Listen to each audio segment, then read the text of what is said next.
tout cas de vous voir si nombreux à l'inauguration du stand de la région Guadeloupe. Donc, la Chambre d'agriculture, partenariat avec la région, eh bien, je pense que nous avons su faire les choses pour attirer autant de monde.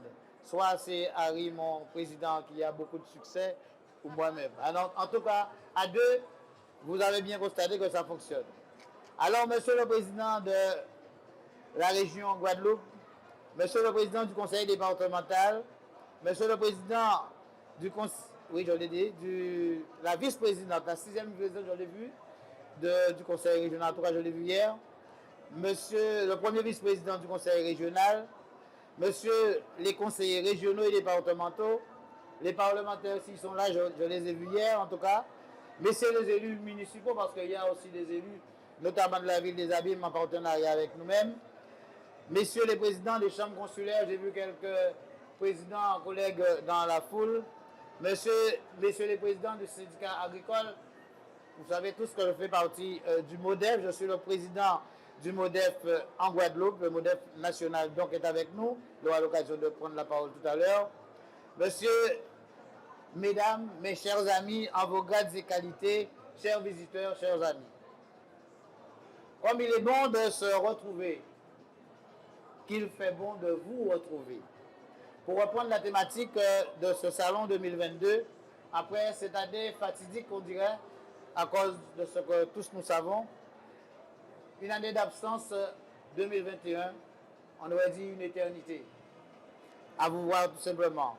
Ces retrouvailles sont d'autant plus émouvantes pour moi que j'ai eu la grande surprise d'abord et le grand honneur à l'ouverture de cette 58e édition de recevoir ici même, sur le stand Guadeloupe, la médaille de chevalier de l'ordre du mérite agricole des mains du Premier ministre, accompagné du ministre de l'Agriculture et des Outre-mer.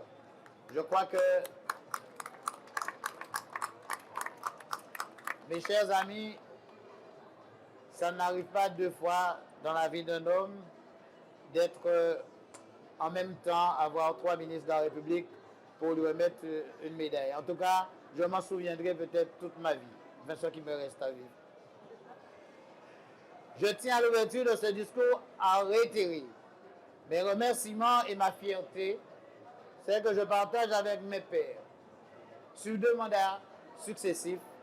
Ce n'est pas l'œuvre d'une seule personne, Patrick Célin, mais bien avec tous ceux qui m'accompagnent, les fidèles comme je les appelle, qui depuis quand même plus d'une dizaine d'années, 12-13 années, sont à mes côtés et me permettent de réaliser ce que nous faisons aujourd'hui ensemble. Cette reconnaissance du travail effectué pour l'archipel m'invite donc à poursuivre les efforts que je suis fier de hisser les voiles de ce pavillon Guadeloupe aujourd'hui, en donnant lors de cette cérémonie inauguratrice le cap. Le cap d'une agriculture souveraine, vertueuse et engagée. Métaphore que mon président Harry Chalus, président du conseil régional, appréciera car avec la présence du logo de l'affiche Route du Rhum qui nous aurait pas échappé, vous l'avez tous remarqué, donc met en évidence en tout cas cette symbiose, ce partenariat que je dirais gagnant pour le pays Guadeloupe que nous animons, le président Chalus et moi-même et tous ceux qui l'entourent. Ce salon, donc, c'est d'abord une action de promotion collective du pays Guadeloupe par une représentation de 8 exposants. Biel, Sévérin, le Bernet, Maison de la Fumée, Mango Butterful, Marron Caraïbe, Apagua, Ponche Caraïbe. Je rappelle que Apagua qui a eu l'année dernière la médaille, le premier prix en tout cas, pour la vanille de Guadeloupe qui ne fait que commencer. Parce que les cultures en agroforesterie commencent à être un peu plus étoffées dans nos régions. Et c'est bon pour l'avenir. Ainsi que d'autres partenaires, le conseil départemental, le CTIG, je pense que l'année prochaine, on aura certainement un salon en teinte totale, je dirais, puisque nous sommes en demi-teinte cette année, vous avez constaté 8 exposants, nous avons l'habitude d'emmener 16, mais cette année, nous avons, compte tenu de la situation, nous sommes en demi-mesure. Nous sommes donc venus en force quand même, cependant, pour défendre notre fleuron, le fleuron du terroir, mais aussi de notre territoire. Un rapide panorama, vous savez, la Guadeloupe, c'est un peu plus de 30 000, 31 000 hectares de SAU, mais 30% quand même de cette surface est consacrée à la culture. Mais nous avons aussi une biodiversité sur 74 000 hectares et plus. Ça veut dire que quand on regarde les deux, ça nous fait 70% du territoire qui est couvert par la végétation. Il nous reste environ 30%. Donc, dans la biodiversité, je ne pense pas que quelqu'un peut mieux faire que nous. C'est pourquoi il est important, par la taille de nos exploitations, que nous nous sommes inscrits dans ce que nous appelons l'agroécologique. Et nous sommes les mieux placés pour permettre justement cette transition agroécologique parce que 80% de nos exploitations sont de petite taille. Qui est mieux placé que nous pour assurer cette agro-transformation? Seulement, il y a un hic. Il y a un hic, c'est que ces exploitations sont en dehors de toute aide nationale, de toute aide européenne. Parce que nous devons pouvoir réécrire certaines choses, mettre l'accessibilité à ces petites exploitations pour permettre justement de faire ce travail que nous avons commencé à la Chambre d'agriculture.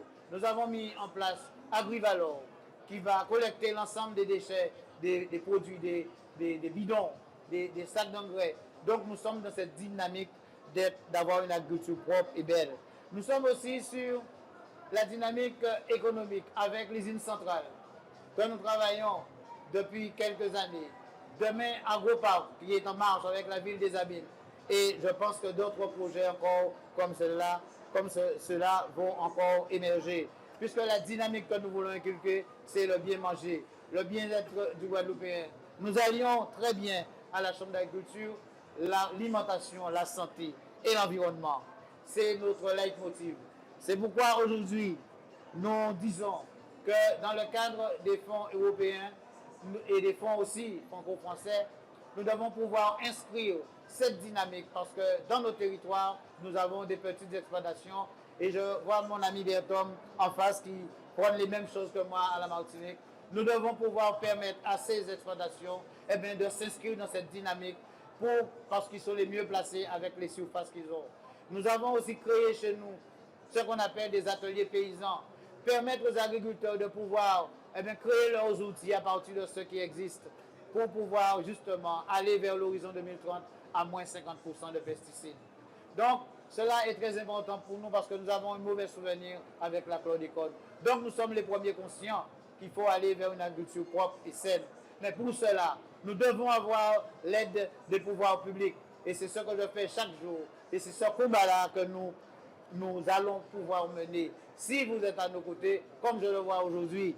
Mes priorités en tant que président de chambre à l'aube de ce 20e siècle sont celles de faire converger le développement agricole, la santé humaine et l'environnement, l'autosuffisance alimentaire. Ça ne veut pas dire que nous voulons vivre en autarcie. Nous avons aussi des niches. Il n'y a pas que la banane et le melon et la canne. Nous avons d'autres produits de diversification qui, lors de ce salon, justement, le plus souvent, trouvent des niches en métropole, en Europe, mais aussi dans le reste du monde. Vous ne serez pas surpris de savoir que nos Roms ont traversé le pays et ont traversé le Mont-Royal et sont au dehors de l'Europe, ils sont beaucoup plus loin. Nous avons en Chine des rues où on trouve dans des grandes villes du rhum de Marie-Galante, du rhum de Guadeloupe.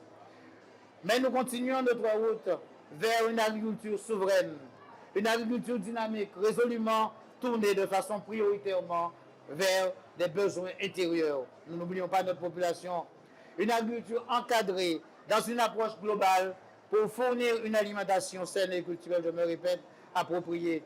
Une agriculture capable de produire en qualité, mais aussi en quantité, en favorisant ce qui est notre démarche, notre manière de vivre, les circuits courts. C'est là que nous pouvons avoir, car j'ai moi-même développé un marché aux Abîmes.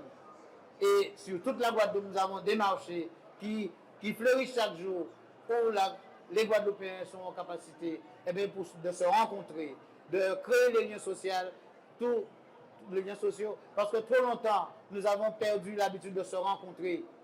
Je crois que ça aussi fait partie de notre culture et tous ces éléments-là sont pris en considération par cette chambre que j'ai l'honneur de présider. Et pour vous dire enfin que c'est ensemble que nous allons pouvoir permettre une Guadeloupe prospère, une Guadeloupe où il fait bon vivre. Et tant que j'aurai du souffle, tant que j'aurai la force, ce sera mes préoccupations premières. Et je vous dis encore une fois, merci pour cette mobilisation. Merci pour cette attention. Vous allez écouter certainement d'autres après moi, mais retenez une chose, que l'année prochaine, nous reviendrons. Mais nous reviendrons en force avec d'autres partenaires. Merci.